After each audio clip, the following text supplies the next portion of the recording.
Here's your wrestling news for November 7th, 2020.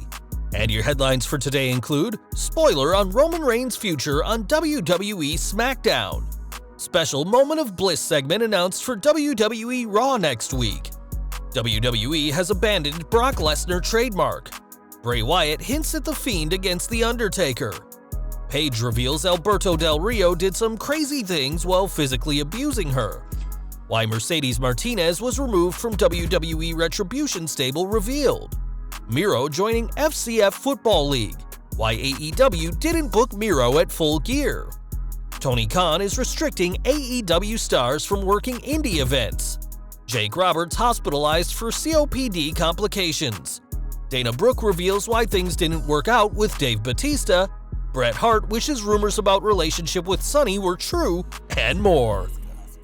We are kicking off today with Roman Reigns news, as the Universal Champion won't be defending his title at Survivor Series, but we have an idea who his next challenger will be. Ringside News is reporting that Daniel Bryan will be back before the pay-per-view for a big angle with Reigns, but it won't be entirely the company's choice to do so. They reported, Reigns scheduled to work with Daniel Bryan out of necessity, it seems, because Bryan wasn't positioned like a main event title contender at all when he returned. Basically, there's no one else on that main event level in WWE who can reasonably work with the Tribal Chief at this time, and as someone who also works on the Blue Brand's writing team, Bryan has tried to help elevate other talent even over himself. The beatdown he suffered from Jey Uso is certainly a sign of that, and now it looks like fans will be seeing Bryan versus Reigns down the line.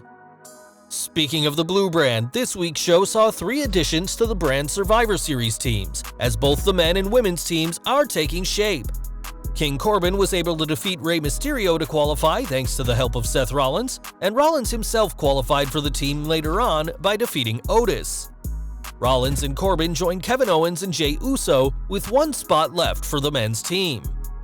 Ruby Riott won a triple threat match over Zelina Vega and Natalya to earn herself a spot, and she'll join Bianca Belair and 3 other SmackDown superstars to take on Team Raw. Speaking of the Red Brand, Alexa Bliss won't be in this year's women's team, but she does have a special Moment of Bliss segment confirmed for this coming Monday's show. During SmackDown, it was confirmed that Drew McIntyre will be her guest, though the commercial teased that The Fiend will be close during that segment. Both McIntyre and The Fiend have their sights set on the WWE Champion Randy Orton, and time will tell what happens when the Scottish superstar appears on a Moment of Bliss. One person fans won't be seeing on Raw is Brock Lesnar, as his WWE deal expired following his WrestleMania 36 loss, and the Beast Incarnate is yet to return.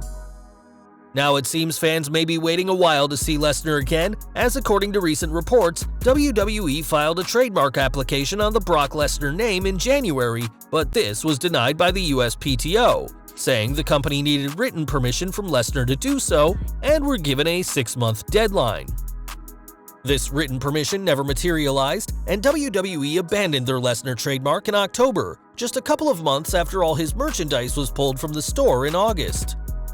Brock Lesnar and WWE had agreed on 2 deals, with one pertaining to in-ring competition and the other for merchandise, but given what's happened recently, it looks like it could be a while before any new deals are struck between Vince McMahon and the former Universal Champion. We are looking back at 2015, as that year saw multiple clashes between The Undertaker and Bray Wyatt, and their feud may not be over yet. When WWE's official Twitter hyped up Survivor Series, they put out a montage video of the Dead Man saying that from Drew McIntyre to Wyatt, The Undertaker has battled them all.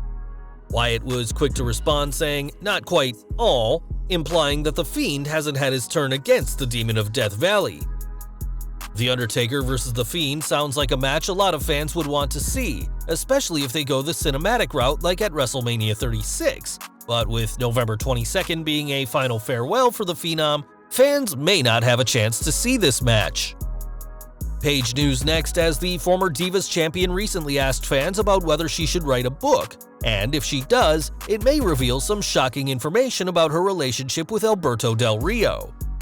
During the GAW podcast, Paige revealed things she'd never done before, saying that her relationship with Del Rio was not just toxic, but abusive as well.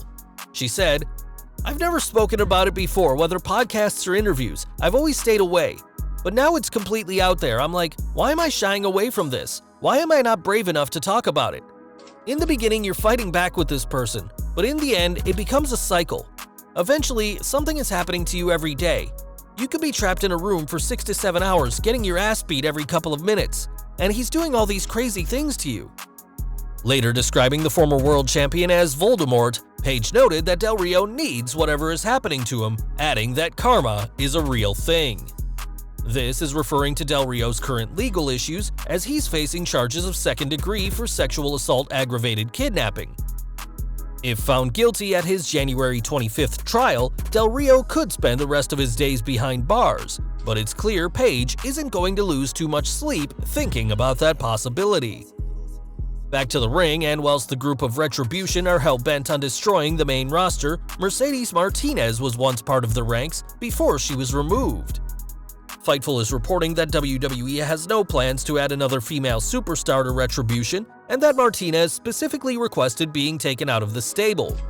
They said, "The word among talent is that Mercedes Martinez extended her desire to no longer be a part of the angle and was removed from the group before they all signed new contracts." It's very interesting that the NXT superstar made it clear she didn't want to be in the group, and we have to wonder how she was feeling at the time she was in Retribution. Though there's been other women rumored for the team, none of them have been used, and Mia Yim's Reckoning remains the only female member of the stable. AEW now, as Miro has done big things as both a wrestler and a Twitch streamer, and is now adding another profession to his resume. The Best Man has revealed he's joining the football league Fan Control Football, and could barely contain his excitement when revealing his news from his car. FCF's website promotes an interactivity with fans not seen in other leagues, as fans will get to decide on things from the name and logo of the teams to which players get drafted to even the style of football. Taking place between two 7-person teams on a 50-yard field, it's pretty incredible of Tony Khan to allow Miro this opportunity, and we'll have to see how this league goes, as Miro has said that it'll be starting soon. We're sticking with AEW, as though the company's roster is allowed to continue working on the indies after signing with the company, that's a lot more difficult thanks to the current situation. While speaking to Sports Illustrated, Tony Khan discussed tightening restrictions when it comes to stars working indie events, as the company has been forced to enforce rules for people who haven't taken things seriously. He said, "I implemented a policy where people were only supposed to work indie shows when certain conditions were met. There have been times when people did not take that seriously, so I have tightened up the restrictions. I'll still allow it under certain conditions, but people need to look me in the eye and say that the conditions are being met. Our talent and their opponent need to be tested before the show, and there also needs to be a good reason why the match is important. I thought it was good for the talent to have the opportunity to earn, as well as great for the fans and the indies as a whole. We also don't run every night of the week, so it allows for talent to get extra reps too. I'm not going to end it, but we are taking a closer look at it." Some AEW stars have been forced to pull themselves from Dynamite tapings due to exposure, as the collective saw wrestlers test positive recently as well, with names like Joey Janela, Jon Moxley, and others working those shows. Clearly, everyone needs to take the ongoing situation seriously if we're going to beat it, and it seems nobody in AEW will be above Tony Khan's rules. More from Miro next, as despite his current partnership with Kip Sabian and feud against the Best Friends, the former Rusev isn't booked for Full Gear. After Miro's victory over Trent this week in the former's singles debut, the Wrestling Observer newsletter explained that AEW wants Miro and Sabian's rivalry with the Best Friends to last even longer, and that's why they're not on Full Gear. We'll have to see when this feud does end, as the Best Man and Superbad want revenge over that broken arcade machine, but clearly tonight's show was too early to wrap things up. Now, Jake Roberts has done a lot in his life, both in and out of the ring, but this year has been particularly difficult for the Hall of Famer. On the Nothing Beats Experience show, Roberts revealed he is battling chronic obstructive pulmonary disease, which he's argued is worse than what's happening at the moment. Roberts also revealed how COPD landed him in the hospital for a brief stint, and that him being a smoker doesn't help, and we certainly hope things improve for the Snake. Back to the ring, and Roman Reigns recently retained the Universal title inside Hell in a Cell, but the match fans saw wasn't the original plan. Though Reigns retained the title by choking Jimmy Uso till Jay said "I quit," the Wrestling Observer newsletter is reporting that the match was originally going to be a fatal four-way. This match would have seen Reigns defend against Bray Wyatt, Braun Strowman, and a fourth person, though they didn't specify who. Ringside News is reporting that this fourth person was never decided on, as though Vince McMahon wanted a fatal four-way match even if the company didn't have an idea who the fourth man would be. It would have made sense for Wyatt and Strowman, who've both been Universal Champion this year, to be in the match, but we're not sure who else could have been inserted into the feud. Despite Alexa Bliss's stare at Roman, indicating the Fiend wasn't finished with the Tribal Chief, their storyline was never fully developed, as both the Fiend and Strowman are now on Raw. Now, Reigns has a match with Raw's WWE Champion Randy Orton booked for Survivor Series, and though he survived hell against his cousin, we're curious what this fatal four-way would have looked like. From the top stars of WWE to fresh faces, as the company recently had a tryout with some notable names. One name at the tryout was Elena Black, who fans have seen on AEW Dark and Warrior Wrestling, whilst Lacey Ryan, who's appeared in Impact Wrestling in recent memory, was also there. We'll have to see what's next for those two, but even making it to a WWE tryout is a big deal. Now, around a year ago, Dana Brooke and Bautista teased a relationship that didn't pan out, and now Brooke has spoken on the matter.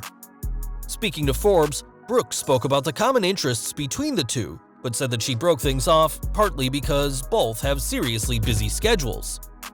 Not only is Brooke now dating Uli Diaz, she's also getting more of a spotlight on Raw thanks to her teaming with Mandy Rose, but it seems Brooke-Tista was never meant to be. Speaking of relationships, one rumored relationship that is still talked about today is the alleged affair between Bret Hart and Sunny, which began after Shawn Michaels commented on the Hitman enjoying sunny days during a feud. During his Confessions with the Hitman series, Bret once again denied the rumors that he was with Sunny, but said he kinda wishes those rumors were true.